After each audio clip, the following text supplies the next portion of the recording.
Okay, so it looks like I'm streaming, and I'm mostly streaming so I can record this video, initial content, and see if this is useful to anybody else.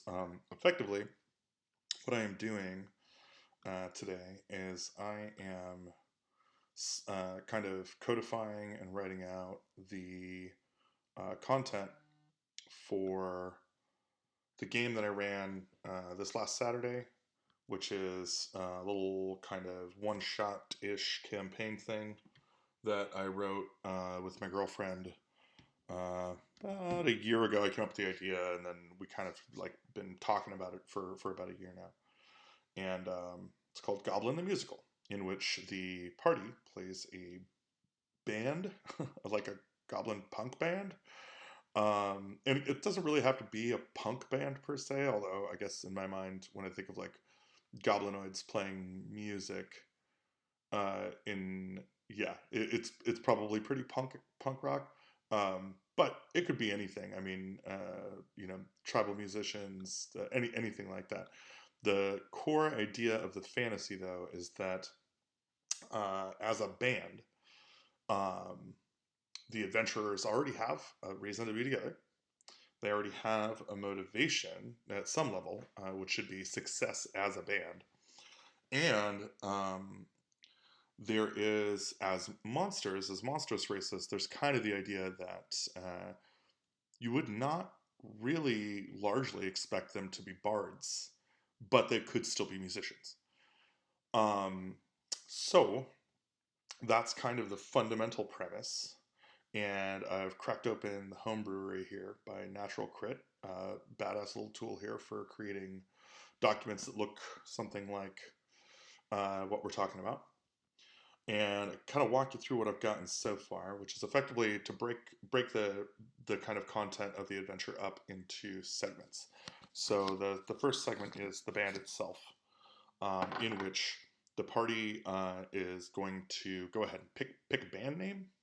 The band, the adventure, the group that I played with picked Blood Rain, so I put that on the list of names, and I just kind of came up with like 20 or so names that you could use, rolling a d20 if you wanted to for different band names for your little monstrous band. And then each party member, one of the key ingredients to this is that all the party members take the entertainer background and choose a musical instrument. And the musical instruments, I liked converting them to kind of monstrous versions of the existing musical instruments. So bagpipes become blood pipes. It's basically the same thing. It's just got a different name, and it's like maybe a, bag of like a animal's stomach or something that's kind of been lightly cured but still smells bad. Whatever. Drums are like skins and bones, like where the skins have been stretched across some bones or some, kind of nasty things, and the thumping like that. Dulcimer switched out for like a ribcage xylophone. Flute to like a bone recorder, kind of thing. The lute or the axe, like guitar, I was kind of thinking like a catgut, like stringed, like weapon. So it's like an axe, but you just have like these strings pulled across it, so you can like do do do. I wanted to add bass to the list because I don't know why they don't have like a bass in the list of instruments. I'm pretty sure the standing bass and cello have been part of musical history for a pretty long time. I'd have to look that up, but I know that there is definitely a tradition in like Appalachia and like other parts in I'm sure American and European history where just a couple of strings pulled across a really tall pole or whatever and kind of plucked away on would create some pretty fun noises. Um, and then anyway, so once I got the kind of band together and they think they're great, right? That's the key ingredient here is to start the adventure by getting everybody excited about the idea of the band and what they're going to perform and why it's hilarious. I think one of my key additions to this was when the party was talking about who they were. I was like, yeah, and I was thinking you could like do one of your songs could be like Goblinoid in the style of Devo Mongoloid, which is one of my favorite Devo tracks. Um, and everybody laughed at that. They loved it. It also kind of gave us like a hook that it kind of allowed the players to reach into their musical knowledge, and go like, oh yeah, I'm gonna steal these lyrics from this song and then twist them to be more monstrous and whatever. And they had a lot of fun doing that, and it really drove a lot of the excitement about that. So once we've got the band established, the next part is the venue where you're going to play, right? And so this is driven by meeting a character who I have listed here as Grimmy Rovine. Obviously, it's a rip off of Jimmy Jovine, but he is the proprietor of the Black Spot. Now, realistically, my advice would make Grimmy like a much higher level, you know, like production, like a record executive or something, some douchey record executive in Waterdeep or whatever. But the idea is, that this guy is likewise kind of a scummy, venue owner who, wants to drum up some business and thinks that he can exploit. Oops, did I just drop? We still good? We're still good. Okay. That he can kind of exploit this band to take advantage of that. And so I kind of wrote a little bit here as like a descriptive block text, but this is just kind of how I run it. Like a bulbous, greasy, fat, and bald hobgoblin approaches you, his beady eyes taking you in. You guys really that good? He says. I sure could use a musical act to draw some business to my watering hole. As he hobbles closer, the smell of cooked meat and tobacco floats into your nose. Clearly, this is a hobgoblin of some esteem. He hands you a reused slip of paper. Between stains, a small map showing the location of the black spot is scrawled in what looks like blood. Come by and show me what you got, and we'll make a deal. He farts and spins around, walking off, clearly very busy, leaving only a foul smell. So, kind of, again, the pungence of this, the power of this adventure is that these are monsters, and the characters are playing monsters, and their customers are monsters, their fans are monsters, and it really opens up the book to what you can do in terms of delivering some really out there content. And so I do have a little bit of details here around what happens if they attack this person or try and delay him for too long, which is effectively he's got some bugbear thugs that'll kind of hustle them off. And if they're in a large enough population of goblinoids while this is happening, which the intention is that it happens in the public setting, where they're talking about how great their band is, right? That's the point. You get them talking, and then you're like, oh yeah, nearby, this hobgoblin overhears you, and he walks over. Da-da-da. So if there's a bunch of goblinoids around, the bugbears can command them to interfere with or attack the party, and they will. Basically, in fact, if there's any goblins in the party and the bugbear issues those kinds of orders, they should maybe have to roll like a wisdom saving throw to not, to not follow that order. Bugbears and goblins and hobgoblins kind of work together in that way. And so what I was doing here was I was going to go ahead and add the stat block for Grimmy. And I'm not going to do that right now just because I don't want to muck with it too much. In fact, I've got some problems with the formatting here. But something I did want to do was kind of go through the rest of the outline so that you could kind of see how I actually go about putting together the adventures themselves. So this is a bunch of stuff that I ripped from another site. But after they've determined that they want the gig, right, they go and they do the rehearsal. And this is an introduction to the black spot, so you can explain how the black spot is to them, and let them do a rehearsal for Grimmy. And there's not going to be any fans or anybody in the bar. It's just Grimmy and and maybe the thugs taking in the performance. And so this is a performance skill test with a DC. Now this is for level 1 characters, so DC 12 is totally practical. And the way that it should work, right, is it's 3 checks, or 3 successes equals max 40% door, right? And 2 successes equals max 30% door. And only 1 success would equal a max of 20% door. And so what this means is, he's going to always start, Grimmy is always going to start by offering 20% of the door. That's just how he is, right? And so the thing is that after the performance goes off, if the band tries to hustle him and tries to negotiate and tries to get more, which they should, right? They're the greatest band in this region. Then the max he will go to is 40%. And you let them use their persuasion checks, role play it out. It's a really fun opportunity to do a really, grimy, crummy, venue owner who's trying to take advantage of some talent. So the rehearsal is a fun little thing you can do here. And then after the rehearsal, right? So once a deal has been struck, Grimmy says, "Great. Well, you got about 3 days. You're gonna have to go run out on the road, promote your show, because if nobody shows up, you're not gonna get any money at all." And sure enough, that is the next section, right? So the street team, and again, this part is explicitly about creating opportunities for the players to use skills, magic, even combat, to drive people to the show. So how does the band get people to know about the show? And what I'm probably going to put here is a couple of ideas. So, maybe 3 to 4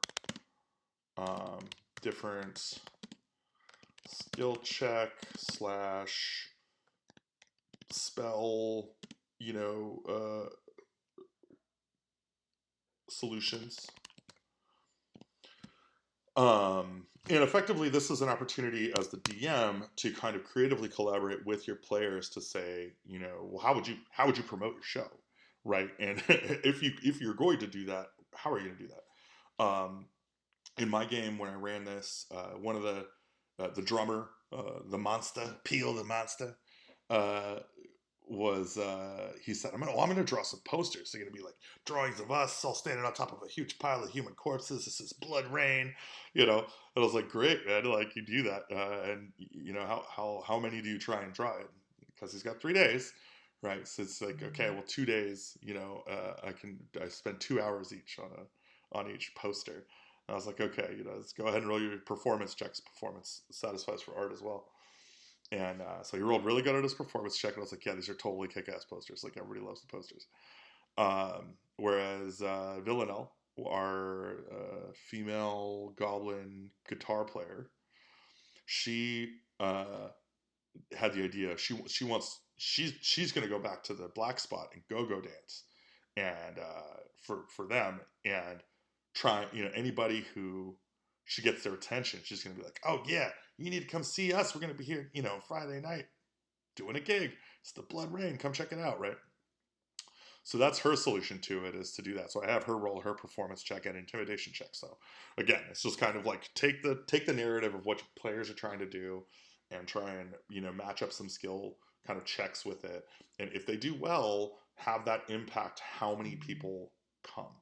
So the idea here is each player character should be able to influence the amount of people that come by about like 20% from kind of the minimum to the maximum. And the way that I played it in this game was I had a maximum of 50 people that could attend as fans, which is not a ton of people, but in a shanty monster village where like one of those fans is a half ogre who's like huge, it made sense to me to kind of have that, and you'll see why in a minute. So and then the last one that tried anything interesting in this regard was Freddy, our UNT pureblood character, who was hilarious. It was Freddy Killer Queen was the guy's name, and he was using he was a sorcerer, so he had a message spell, and he was walking around the town putting up the posters and then putting a message into people's heads about come see Blood Rain on Friday at the Black Spot, and doing this. And then, when they'd look around to see who was talking to him, they'd see him like standing there pointing at a poster with his picture on it. It says Blood Rain at the, so just really shameless self promotion. And I thought that was a really clever idea. So I gave him a success on that. And again, a lot of the steam in this game is delivering the contextual narrative of like having the people start whispering about it beyond, he doesn't need to use message anymore. Like he's starting to hear them talk about, did you hear about Blood Rain's playing on Friday at the Black Spot? To each other, and they're like, yeah, I think that's the poster. Holy shit, that's the lead singer. They start recognizing him, and it starts creating a buzz. And so that was super fun. And then after the street team, it's the van, right? So all of these shows are ultimately, no matter what, you're going to have to get all the instruments and potential merch. If you're like talk about that, right? Talk about how the band is going to make it rich, right? How are you going to make it big? And so one of the idea that my party had was to make shirts. And I said, well, you're goblins. So all the people that would help you are goblins. You have like 30 goblin cousins in your hovel, right? And you're all related. I don't want to talk about how. But if they help you, they are not going to be equipped with the crafting abilities to make shirts. What they can make are like burlap tabards that have like really nasty drawings on them of kind of punk, stuff. I described one of the shirts as being like a knife stabbing a knife, and like just ridiculous, kind of over the top violent stuff. And they loved that. They got a really good kick out of that. And then so I had them go ahead and make a bunch of these tabards. And so they had some merch. And I based the amount of money that they could get off the merch based on the number of people that they could get helping them. So that the fact that they had 30 cousins became the merch that they made was worth about 30 gold pieces of whatever.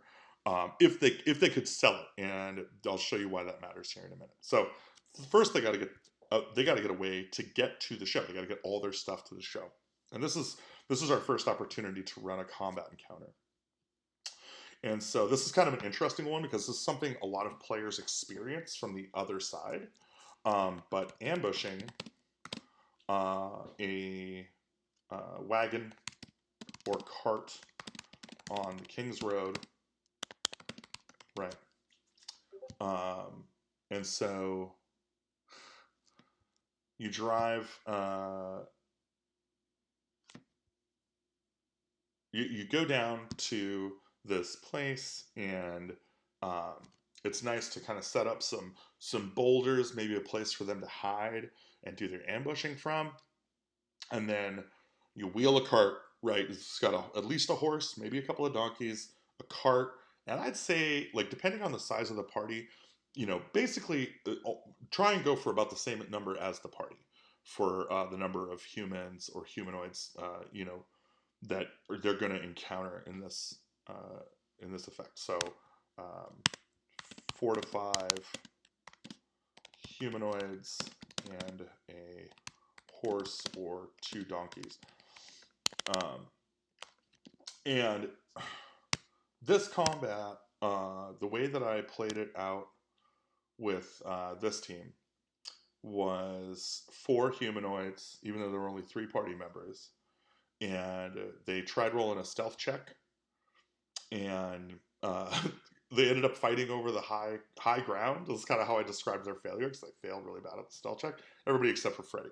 So Freddy got basically not attacked in the first part of the scenario, but realistically what happened is the cart tried to continue past them, because that's actually something that happens. It's like they're going to try and get past them. So Villanelle ran up, and she kind of recognized that, saw that they were moving round after round, so she ran up as soon as she could and got in front of the horse and dashed and tried to get in front of the horse and kind of scare it.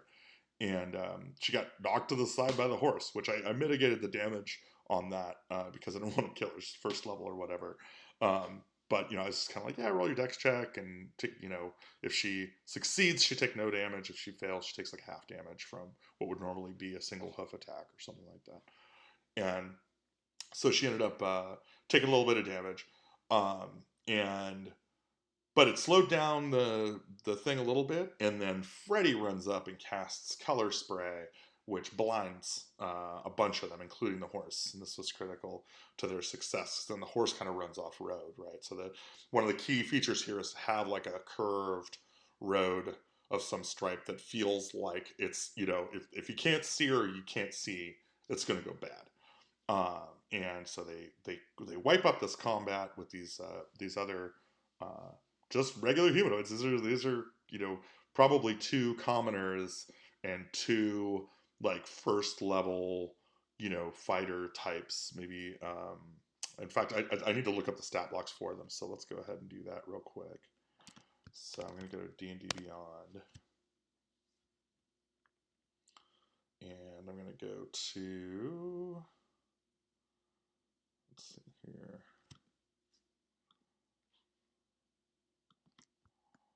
warrior. What's it? Oh my god, this thing takes freaking forever. Oh, Scaduce. Okay, I guess you're not into that, I guess. Okay, there we go. I need monsters and probably CR 1/4. I don't know. Does that work? Can you just search for CR 1/4? Probably not. Nope, you can't. Probably what I can do though is like a more advanced search, right? So let's look for fighter. That's almost certainly not gonna. Oh, okay, that's a fight. Yeah. So that's a class.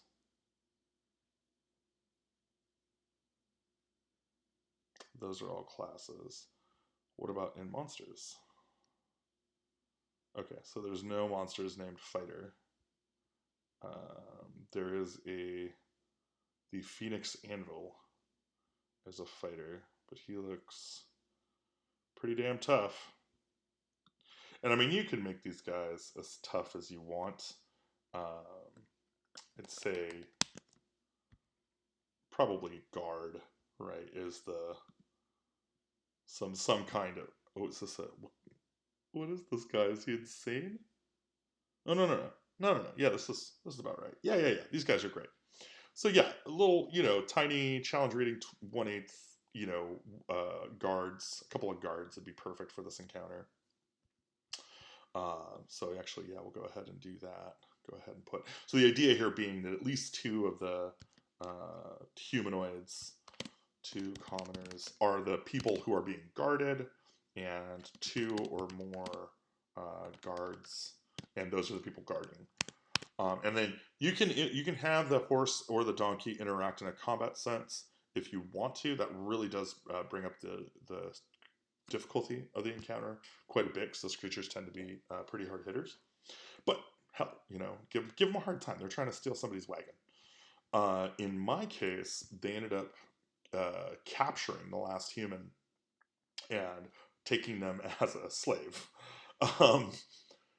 Not super ideal, if I think from an ethical perspective, but it definitely puts some comedy in the game later. We'll get to that. So, getting to the show is our next section, right? And getting to the show, because they had successfully gotten a cart and they had successfully calmed the animal, which I think they did via music.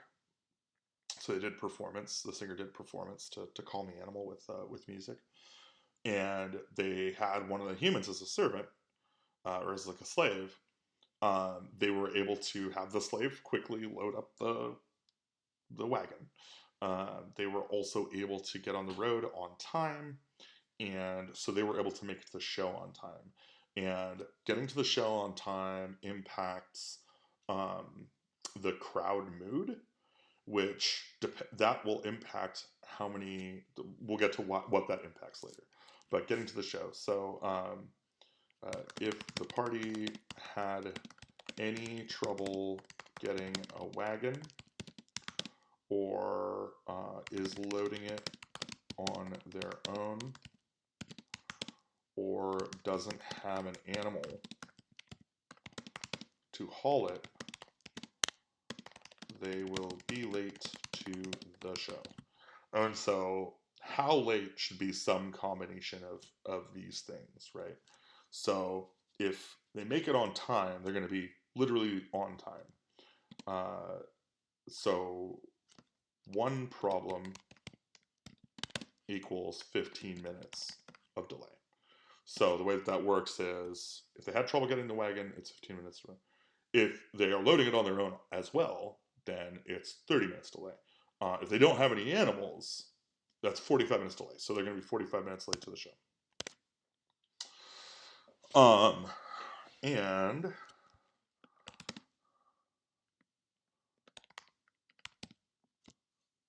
curtain time. Let's see. Let's just call it showtime. Showtime's a good name for that. So showtime is this is the actual real performance checks. So they're going to be doing performance checks. And the way that this works is they're going to be hitting ever increasing DCs.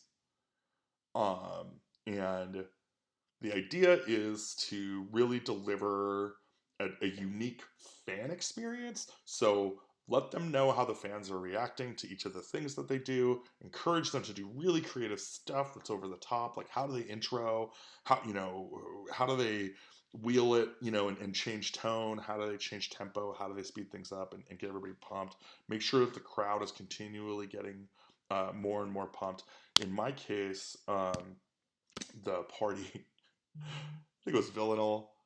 She's like, hey, can I like have a thing where like on my guitar, like when I like, whack it in a really specific way, a bunch of blood flies out of it and covers the first row. And I was like, yeah, you could definitely do that.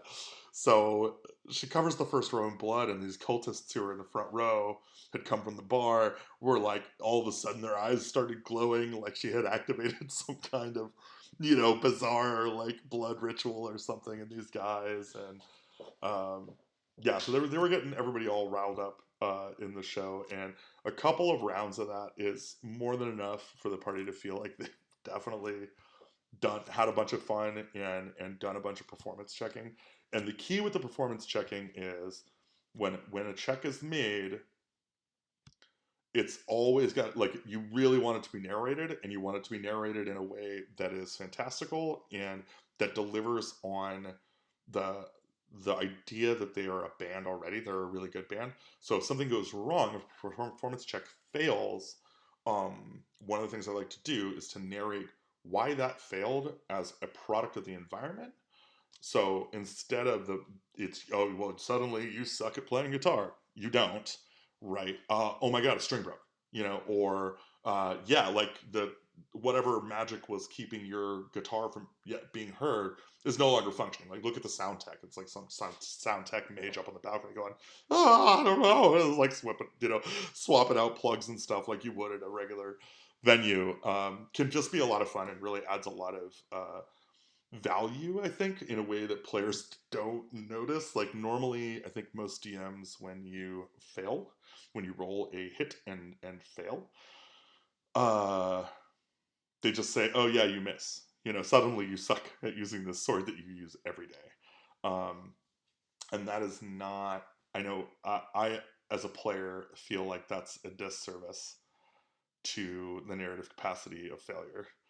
And also, I've noticed that my players, when I give them that narrative feedback that the world is the thing that has caused them to fail, they themselves are actually still great at this and skilled, it seems to take the edge off of that negative emotional experience of failing. And so yeah, that's a little trick hack there that you can do. So these are performance checks, embellishments, and additional ideas should grant advantage. So if they can come up with something that's crazy, exciting, interesting, cool, this is the time to rule of cool it. Just like crazy, right? Just go nuts with rule of cool on this stuff. And effectively, bar fight. Right. So you're in a monstrous tavern. Um, and that means that these guys are going to get riled up. They're going to get crazy. They're going to get too close to the bar. It's going to become crowded, or too close to the stage. It's going to become crowded, and they're going to start fighting each other. So, bar fight. This is a wave-based attack scenario. Basically, the fans rush the stage, okay? And based on how late the party was, you go from 5 to 10 units per wave, right? So in the best case scenario, where they're completely on time, they are going to get 5 units in a wave. But they also have 2 ghoul bouncers, Bugs and Widge,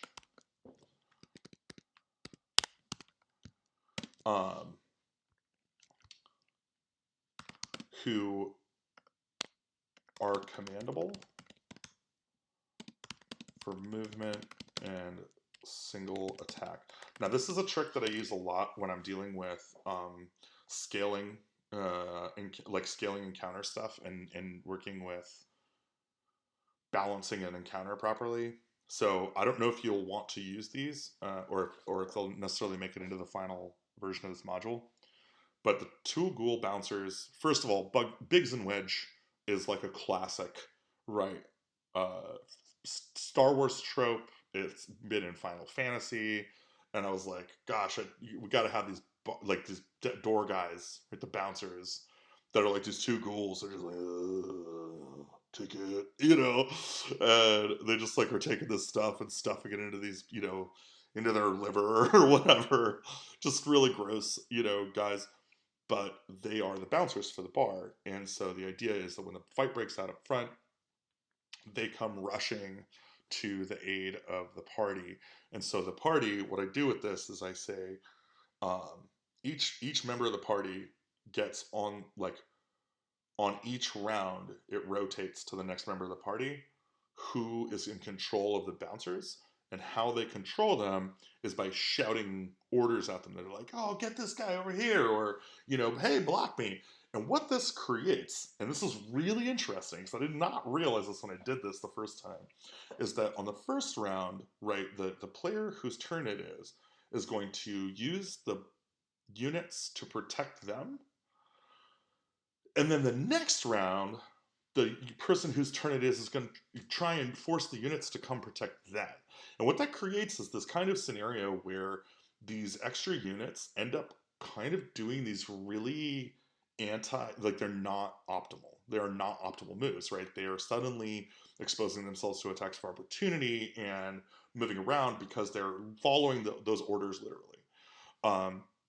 And that was something I did not necessarily anticipate, but it worked really, really well, just in terms of driving the extra chaos feel of things and kind of letting the players, fumble over each other's commands. I just thought it worked really, really well. So we had a really good time with that. So there's 2 commandable ghouls, and I think the ghoul stats are probably a bit high. Maybe they should just be zombies. I don't know. Let me check.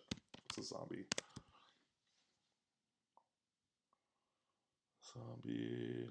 Now, see, zombies have undead fortitude. That would be super good, actually, for these guys, because if they go down, the idea is at some point they still get back up. Wow, zombies are actually pretty nasty. Yeah, that's fine. That's fine. Zombies are great. Yeah, so these guys should actually be zombies. So I'm going to change that. 2 zombie bouncers. Bugs and Witch. Okay. The number of units that are in the room is that first number that we came up with during Street Team, right? So here, we're going to say max number of attendees. And, I said 50. I think what I actually had said during the time was 70, that there could be 70 enemies, like fans in that section there. And each skill check would take that number. So if they succeeded, right, it would be like, if they succeeded all the skill checks and spell solutions for the Street Team, it'd be 70. And then if they failed all of them, it would only be 30. Right? So that kind of changes the way that this fight here works. Because if it's only 3, like, say they bomb it on Street Team and they bomb it on stage, right? They do terrible, they're late, and the Street Team goes garbage, and the attacks come on, and it's 10 units per wave, so it's 3 waves of 10 units, right? And the idea here is that the map for this is, and I can't show it to you on here. Maybe I can show it to you on. I can crack open my Photoshop here. Act where the cart is parked. And so what you're trying to do here is, there's a couple of key indicators as to what's going to happen, right? If the band stops the performance before the end of the second wave, so they need to go through 2 waves of attacks.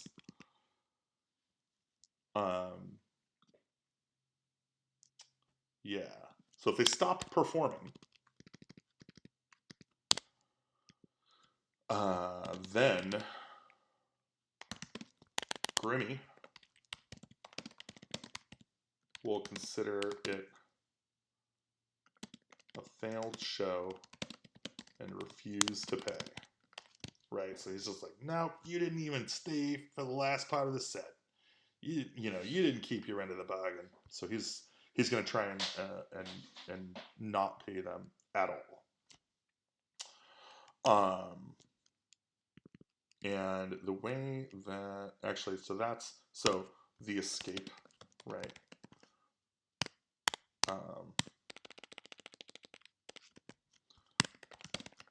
The party at some point will be told by the bouncers, whoever remains, right? Especially if one of the bouncers goes down, this is a great time for the other bouncers to be like, hey, you guys should get out of here. It's getting really dangerous, or whatever. Like, do some crazy, how would a bouncer tell the band to leave, right?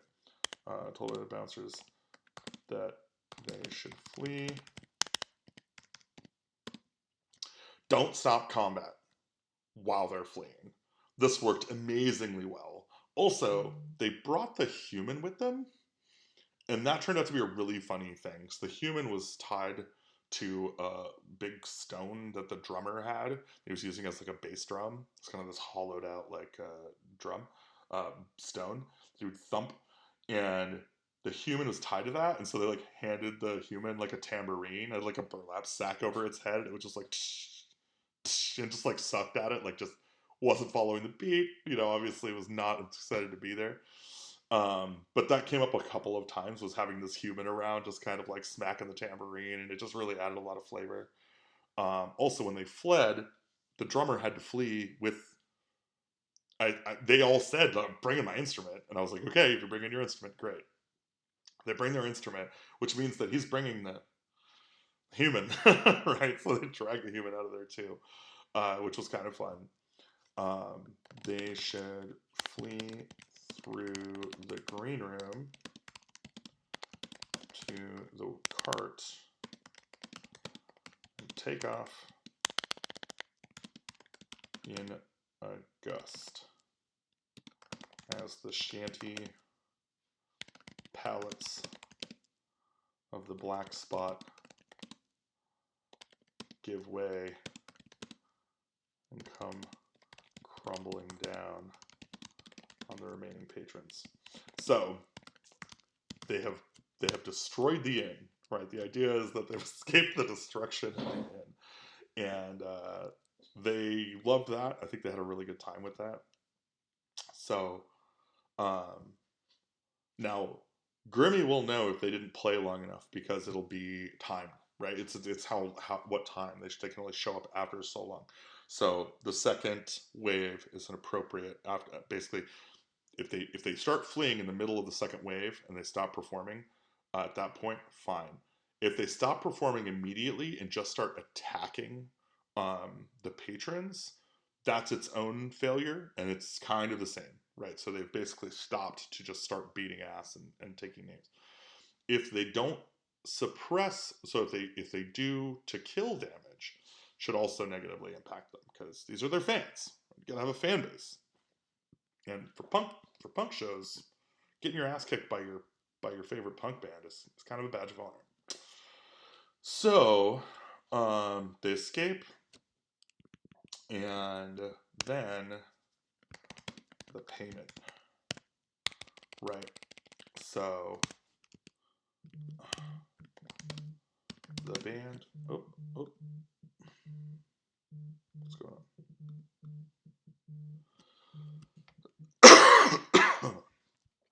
Okay.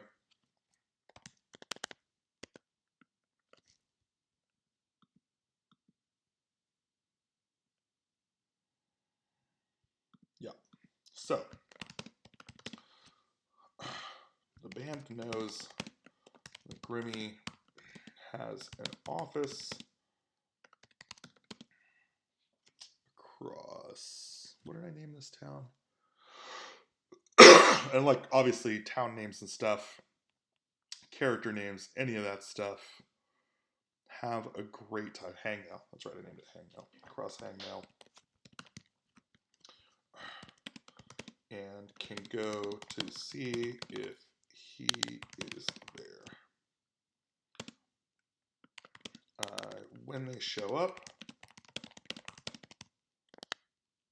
the lights inside will appear to be off, but some investigation, they can hear him talking with someone in the backside of the building. So basically, the office is a front the room, and the back room is where he sleeps, and he's back there with some of his thugs playing cards. Was kind of how I played it in this case, and the party found this out by just breaking in the door, like they just walked in. And the normal state of things, normally, Grimmy will try and shortchange the party by 10 gold pieces. So the way that it works is it's 3 gold pieces per person who attends, right? Per ticket. And if the party negotiates 40%, right? So you have 50 people. So here, let's write that down. The door is 3 gold pieces per attendee, ranging from 30 to 70 attendees. Right. So the 30 to 70 attendees. In my case, I think I calculated it as 50 attendees when calculating the treasure. So the percentage that the party negotiated is the final payout for the show. Grimmy will always try and shortchange the party by 10 gold pieces. And this is to provide a role-playing opportunity, right? So you want the party at that point to be like, to really stand up for themselves and be like, no, we came, we did a show, we brought down the house, just really deliver on how great of a band they are and how they're going to stick to their guns and really hold them to account.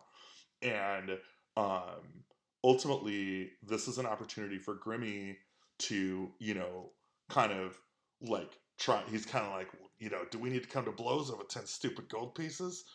And when he kind of threatens them, right? Um, any of the band members who takes like shows some musical or performance kind of balls in this and gives it good. The opportunity here is to have one of the thugs recognize, like, oh wait, are you guys, it's just two big bugbear thugs. They're like, oh my god, are you the lead singer of Blood Rain? Oh, I saw part of your show earlier. It was amazing. You guys are hella good. Whatever, right? And in this case, if they failed all their skill checks for that performance, no, they're like, man, you guys are the worst. And like they attack them. Like let the thugs attack them. A hobgoblin fight with a couple of bugbears at the end of this is a totally legitimate way for them to get their money, right? In my case, the band did fantastically during the performance checks, and so they the thugs were their fans, and they were really excited. And he's like, okay, well, if I can't get my thugs to attack these guys, I'll give them their 10 gold pieces. And the thugs even went outside and bought their merch out. And that was how they got 30 gold pieces for that. So that's kind of how I did Treasure. And that's kind of how I finished up that adventure. But I just wanted to give you guys some sense of how I kind of outline some of these adventures and have a little fun going through some of the process. And I'm probably going to be saving this and using it later for promotional stuff. So please check out the book on Facebook, which is my group, my role playing group back in California. And you can absolutely get connected with people there. I also have a bunch of members here in Vancouver who have joined that. The Vancouver Role Players Collective, which I'll add links in the doobly-doo for all this stuff, is also a huge group that I've been playing with. I am starting to see. I think I'm live right now. Yep. Holy crap, I'm live. And let's see if there's any. Probably no watchers. Okay, cool. No watching now. Good. That's perfect. So I'm just going to save this for later, and y'all can check that out. I am working on setting up a Patreon page so that if you are interested in supporting this content, I plan to create at least a module a month and deliver that kind of support to patrons. I also do lots and lots of mini painting, which I think is starting to look pretty damn decent. So I do lots of mini painting. I do lots of creative work. Do lots and lots of, drawing maps and writing up ideas and coming up with different campaign scenarios and ideas. I run lots and lots of D&D. So I'd love to hear from you in the comments below what you thought. And if you got any ideas for making this whole thing better. Also, if anybody knows how to fix the stupid tables on the homebrewery thing, that'd be dope. Otherwise, I think that's all I've got for today. So thanks so much, and I'll catch you guys on the next stream.